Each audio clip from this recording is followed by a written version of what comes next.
दृष्टांतमूलक ये सब उन्नति विकास ये किसी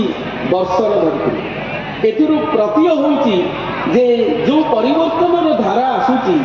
सरकार रे परिवर्तन भावधारा रे परिवर्तन उत्साह रे परिवर्तन छात्र मानक परिवर्तन श्रृंखला रे परिवर्तन ए परिवर्तन एक निर्दिष्ट लक्ष्य आड़े हमको पहुँचाऊँगी जे पिपिली महाविद्यालय निश्चित भाव में गोटे परिवर्तन हावा देकरी जाऊँगी एवं ये उन्नतिर सोपान आहरी आगू बढ़ मोर मन पड़ी काली भली जितेबाला ये वार्षिक उत्सव थिला मु पौरोहित्य करुली सेतेबेले निमंत्रित अतिथि मानक आगे मु अभियोग करी जे मो पिपिली महाविद्यालय कहीं राजधानी समस्त विद्यालय महाविद्यालय सांगे समकक्ष हो पार ना कहीं मो महाविद्यालय पिला माने स्मार्ट क्लास पाइबेनी कहीं एटी शीतताप नियंत्रित कक्ष कहीं हेनी कहीं मो पिला खरारे एटी निश्चित भाव में ठंडा पानीय जल पाइबे नहीं वर्तमान आज संतोष लगुच जे ए सब पूरण हो चली ए विकास धारा को जे कर्णधार निर्वाचित होती आहरी आगू को बढ़े ए विश्वास मोर रही गोटे दुख मोर अनुभूति मु कहूँ जे थे स्वामी विवेकानंद कही जे मत पांचटी निस्वार्थपर युवक दियो पांचटी गणी गणी पांचटी निस्वार्थपर युवक दियो मु समग्र पृथ्वीर भाव स्रोत को बदली देवी गोटे थिला डेडिकेशन सेल्फ डेडिकेशन से तार ऊपर गुरुत्व दूसरे पिपिली महाविद्यालय को बर्तमान आह्वान करी निर्वाचित प्रतिनिधि ठारू अध्यक्ष अध्यापक एवं छात्र छात्री मानक मोर ये आह्वान पिलामाने टिके सेल्फ इंटरेस्ट को वेस्टेड इंटरेस्ट को त्याग करी आमे डेभलपमेंट गति को आहरी त्वरान्वित करवा समस्त डेडिकेशन रहू जहाँ तुमको खंडिया लगुच जहाँ तुमको परिपूर्ण दिशुना अपरिपूर्ण अच्छी से समाधान हो time is the most important healing factor ये जो पांचटी परिवार आमर महाविद्यालय सर्वांग उन्नतीकरण में बाधक सृष्टि करटीज आम आलोचना करूँ कहीं ना शास्त्र कहे देशर उन्नति राज्य को बलि दिज्व गाँव उन्नति परिवार को बलि दिज्व अनुष्ठान उन्नति किसी जन व्यक्ति विशेषकर स्वार्थ को जलांजलि दिज्व एथिरे कौन राजनीति नहीं एथिरे कौन लॉजिक नहीं जे greater interest is the most welcome विकास धारा चली बर्तमान आपने शुणी सर्वत्र गोटे कथा आलोचना होची विकसित भारत बाई 2047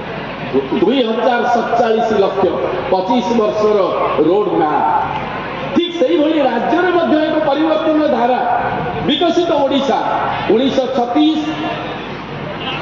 भाषा भित्तिक राज्य प्रतिष्ठित होता आमर ओडिशा एवं 2036 11 वर्ष भितर वर्तमान सरकार एवं वर्तमान प्रतिनिधि माने संकल्प लेइचंती जे ओडिशा को मध्य विकसित करिवे सेही क्रम रे मु आह्वान करिवि जे विगत दिन में विकसित पिपिली महाविद्यालय ये आमर संकल्प हम एवं जहाँ आमर असुविधा अच्छी ताकू आमे माने निश्चित भाव में समर्थ हवा ताकू पूरण करने जितेबाला विकसित भारत कथा उठुची से मोर पिला कथा मन पड़ुची जे पिला जानिच परिवर्तन स्वर कौटू आसे व्यक्ति ठारू आसे एवं से व्यक्ति तार प्रथम सोपान होची जे से स्वप्न देखा दरकार बड़ा विराट स्वप्न बड़ स्वप्न देख तुमर मन थो जड़े ड्रीमर थिले डॉक्टर एपीजे अब्दुल कलाम जे भारत में स्वप्न देखुले एवं से कहते dream dream dream dream transform into thoughts and thought into action स्वप्न न देखिले चेतना केमती जागृत हम चेतना नहले कर्म तत्परता केमती आसो कोठू उन्मादना तुमको मिल तेणु हे मोर छात्र छात्री वृंद स्वप्न देख विराट स्वप्न देख ताको चरितार्थ करने कल्पना कर ताहले ही तुम्हें तुम जीवन में परिवर्तन निश्चित आनीपर ये अनस्वीकार्य इट इज आज ट्रुथ आज your son and queen and स्वप्न से देखा जाए से भी कहते जे स्वप्न कौन जहाँ तुमको राति शोक देखुच ना से स्वप्न नुहे that is not the dream which allows you to see at the night no स्वप्न होची से जे तुमको सोईबा को दिए नहीं जे तुमको जागृत रखे जे तुमको अहरह चिंतित करे तू आची विकसित भारत कथा कहला बेले मनरे गोटे आसूची जे भारत कौन विकसित नथिला 2047 बेलू विकसित भारत कथा कहीं कहगला 2047 आम जाचे 1947 मसीह भारत स्वाधीनता भारत को मिलता किंतु 3000 वर्षर भारतर इतिहास को थे खोल 3000 वर्षर इतिहास रे तमे देखिबो एक नग्न चित्र जहाँ समृद्ध भारत को भिन्न भिन्न जाति भिन्न भिन्न राष्ट्र लुंठन कर you take the example Alexander the great the Greeks the Turks the French the Dutch the British Mughals एमाने कौन करथिले एमाने भारत को आक्रमण करते भारत को लुंठन करते they have invaders they have looted India अच्छा एमाने आज कहते डेवलप्ड कंट्रीज अच्छा गोटे डेवलप्ड कंट्री गोटे अंडर डेवलप्ड कंट्री को केवल आक्रमण कर शुणिच गोटे धनी लोक गोटे गरीब ठू छड़ेवा जानिच ना आम गरीब नथिलु ता अर्थ यही लॉजिक रे मु कहबी भारत गरीब नथिला अच्छा अपर पक्षरे कहवा केबे तुम्हें देखिच इतिहास रे जे भारत क्या आक्रमण करके लुंठन करिछि ना आम इतिहास कहबो जे भारत से प्रवृत्ति केबे देखई नाही आम भारतर लोक भारतर प्रदेशर लोक एमाने होचंती उदार एमान को गीता शिक्षा देछि स्वधर्मे निधन श्रेय परोधर्म भयावह अयं निजो परोवेति गणनान लघुची तसान उदार चरिता नांतु वसुधैव कुटुंबकम आमे समस्त अपनार करने जाइए वर्तमान सरकार वर्तमान यशस्वी प्रधानमंत्री कहीं आंतर्जातिक स्तर में एते सुख्याति पाई आम तो अनेक प्रधानमंत्री को देखीचे अनेक प्रधानमंत्री कृतित्व जानीचे तथापि कहीं कौन कारण कौन ना कारण हूँ गोटे जहाँ विवेकानंद कहते स्वार्थ त्याग निजर कौन स्वार्थ नहीं निजर बड़िमा नहीं मोर देश मोर माटी मोर लोक माने जनसाधारण अब्दुल कलाम से विजन थिला विजन इंडिया 2020 मिलेनियम से स्वप्न देखी भारत को गोटे डेभलप केमती कर जानते जड़े लोकप्रिय राष्ट्रपति हिसाब से आरंभ करते जीवन जड़े शिक्षक हिसाब से जीवन दीप निर्भर है आज जड़े शिक्षक हिसाब से एमती शिक्षक मान उद्बोधन दौ दौ डॉक्टर APJ अब्दुल कलाम टली पड़ते हैदराबाद रे गोटे छात्र समाज को उद्बोधन कला बेले 14 वर्ष जड़े झी आसला ऑटोबायोग्राफी नापी अब्दुल कलाम पचारे माँ जीवन में लक्ष्य कौन रखुची झीटी कहला मोर ड्रीम हूँ I should live in A developed India मु गोटे डेभलप्ड इंडिया रे बंचिया चाहूँगी केते उच्च विचार एवं यही भारत यही वीरप्रसु माटी दिने अलेक्जेंडर द ग्रेट को स्वाधीनता कौन तार व्याख्या करके शिखई देइतिला जेतेबेले अलेक्जेंडर द ग्रेट समस्त विजयर स्वाद नहीं कैंप मारी गंगा नदी कूल से देखिले वातायन देखिले जड़े सन्यासी बालुका सज्जा उपरे शोई ओपनिके ऊपर को आकाश को मुह कर बड़ आनंद रे तार से शोई आसिला मनरे अलेक्जेंडर मु अलेक्जेंडर द ग्रेट एते पराक्रमी मोर कैंप पड़ी एठी मोर सैन्य बाहिनी माने एठी अछंती जोठी दूर दूरंतार राजा महाराजा माने मोर उपस्थिति नहीं प्रकंपित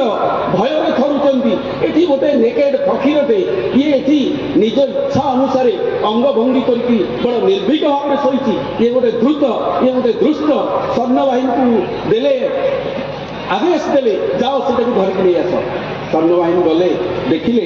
ଯୁବକକୁ, ସେ ସନ୍ନ୍ୟାସୀକୁ କହିଲେ ଚାଲ ସମ୍ରାଟଙ୍କର ଡାକରା ଆସିଛି। ହସିଲେ,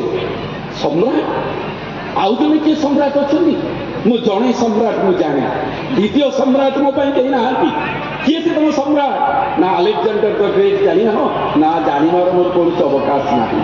କି ଜାଣିବାକୁ ମୁଁ ଚାହେଁ ନାହିଁ। କାହିଁକି? ସମ୍ରାଟ ଏକ। ଯାଅ ତୁମର ସମ୍ରାଟଙ୍କୁ କହିଦେବ, ଯଦି ଶକ୍ତି ଅଛି ତାହେଲେ ସେ ମୋତେ ଦେଖା କରନ୍ତୁ, ତାଙ୍କର ପ୍ରଶ୍ନର ଉତ୍ତର ମୁଁ ଦେବି। ସୈନ୍ୟମାନେ ଚାହିଁଲେ, କହିଲେ ତୁ କ'ଣ କରିବା? ଇଏ ଉଦ୍ଧତ। ଯେତେବେଳେ ଆରମ୍ଭ କଲେ ତାକୁ ବଳ ପ୍ରୟୋଗ କରିବେ ବୋଲି, ତାଙ୍କର ଶରୀରର ଆଭା ତାଙ୍କୁ ଦୁର୍ବଳ କରିଦେଲା। ଫେରି ଆସିଲେ, ଜଣେଇଲେ ଆଲେକ୍ଜାଣ୍ଡରଙ୍କୁ, ଏବଂ ଆଲେକ୍ଜାଣ୍ଡର ତାଙ୍କ ପାଖରେ ଉପସ୍ଥିତ ହେଲେ ଏବଂ ସେଇଠୁ ସେ ଶିକ୍ଷା ନେଲେ ଯେ ସ୍ୱାଧୀନତା କ'ଣ। ମୋର ମାଲିକ ହେଉଛନ୍ତି ଜଣେ, ଯିଏ ଏ ମୁକ୍ତ ଆକାଶ ମୋତେ ଦେଇଛନ୍ତି, ଯିଏ ବାଲୁକା ଶଯ୍ୟା ମୋ ପାଇଁ ଦେଇଛନ୍ତି, ଯିଏ ଖରା ଦେଇଛନ୍ତି, ଯିଏ ପବନ ଦେଇଛନ୍ତି, ଯିଏ ସୂର୍ଯ୍ୟ କିରଣ ଦେଇଛନ୍ତି। ତୁମେ କ'ଣ ଦେଇପାରିବ? ତୁମେ କେବଳ ଗୋଟିଏ ଜିନିଷ ଜାଣିଛ, ତୁମେ ନେଇପାରିବ, ତୁମେ ଦେଇପାରିବ ନାହିଁ। I must make it very brief. ତେଣୁ ମୋର କହିବାର ଅଛି, ବିକଶିତ ଭାରତ, ବିକଶିତ ଓଡ଼ିଶା, ଏବଂ ଏଥିପାଇଁ ଯେଉଁମାନେ ଡ୍ରିମର୍ସ ଥିଲେ, ଏପିଜେ ଅବଦୁଲ କଲାମ କୁହନ୍ତୁ, ଅଟଳ ବିହାରୀ ବାଜପେୟୀ କୁହନ୍ତୁ, ଲାଲ ବାହାଦୁର ଶାସ୍ତ୍ରୀ କୁହନ୍ତୁ, ସର୍ଦ୍ଦାର ବଲ୍ଲଭ ଭାଇ ପଟେଲ କୁହନ୍ତୁ, ଅଟଳ ବିହାରୀ ବାଜପେୟୀ କୁହନ୍ତୁ, ବର୍ତ୍ତମାନର ଯଶସ୍ୱୀ ପ୍ରଧାନମନ୍ତ୍ରୀ ନରେନ୍ଦ୍ର ମୋଦି କୁହନ୍ତୁ, କିମ୍ବା ପ୍ରଥମ ପ୍ରଧାନମନ୍ତ୍ରୀ ପଣ୍ଡିତ ଜବାହରଲାଲ ନେହେରୁ କୁହନ୍ତୁ, ଏମାନେ ଭାରତ ପାଇଁ ସ୍ୱପ୍ନ ଦେଖିଥିଲେ ଏବଂ ସେହି ସ୍ୱପ୍ନ ସାକାର ହେବ ନିଶ୍ଚିତ ଭାବରେ ପ୍ରତି ଏରିଆରେ, ଓଡ଼ିଶାର ପ୍ରତ୍ୟେକ ଜିଲ୍ଲାରେ ଏବଂ ଭିନ୍ନ ଭିନ୍ନ ରାଜ୍ୟମାନଙ୍କରେ। ତାର ସଂକଳ୍ପ କେବଳ ଯୁବକମାନେ ହିଁ ନେଇପାରିବେ। କାହିଁକି ନା ଯୁବ ଶକ୍ତି ହିଁ ଏକମାତ୍ର ଶକ୍ତି ଯେ ପରିବର୍ତ୍ତନର ସ୍ୱରକୁ ଶାଣିତ କରିପାରିବ ଏବଂ ସେ ସ୍ୱର ତୁମମାନଙ୍କ ପାଖରେ ଅଛି, ପିଲାମାନଙ୍କ ପାଖରେ ଅଛି। ତୁମ ଘରର ଉନ୍ନତି ହଉ, ତୁମ ପରିବାରର ଉନ୍ନତି ହଉ, ତୁମର ଗାଁର ଉନ୍ନତି ହଉ, ତୁମ ରାଜ୍ୟର ଉନ୍ନତି ହଉ, ସେଥିପାଇଁ ଯୁବକମାନେ ହିଁ ପ୍ରଥମ ସ୍ରଷ୍ଟା। ତେଣୁ ସ୍ରଷ୍ଟା ହିସାବରେ ତୁମେମାନେ ଆଗକୁ ଆସିବା ଦରକାର। ସମୟ ଅତିକ୍ରାନ୍ତ ହୋଇଯାଉଛି, ମୁଁ ଅଧିକ ସମୟ ନେବିନି ଏବଂ ନିଶ୍ଚିତ ଭାବରେ କହିବି ଯେ ପିଲାମାନେ ସଂକଳ୍ପ ନିଅ, ଆଗକୁ ବଢ଼। ତୁମ ପାଖରେ ଅସଂଖ୍ୟ ସଂକଳ୍ପର ବ୍ୟବସ୍ଥା ଅଛି, ଶକ୍ତି ମଧ୍ୟ ପ୍ରଚୁର ଅଛି। ତୁମେମାନେ ନିଜେ କେବେ ହେଲେ ଭାବ ନାହିଁ ଯେ ଛୋଟ ବୋଲି। We have two learn out of hour mistakes. ଆମେ କୁନ୍ତଳା କୁମାରୀ ସାବତଙ୍କର ସେଇ କଥାକୁ ମନେ ରଖିବା। ହେଲେ ଛୋଟ ନାହିଁ ଲାଜ ଅପମାନ, ଯଦି ମୁଁ ପାରିବି ବଢ଼ି, ଫୁଟିଲା ଫୁଲ କି ଫୁଟେ ଆଉ ଥରେ, ଫୁଟେ ସିନା ଫୁଲ ପଡ଼ି। ଜୟ ଜଗନ୍ନାଥ, ଜୟ ଜଗନ୍ନାଥ।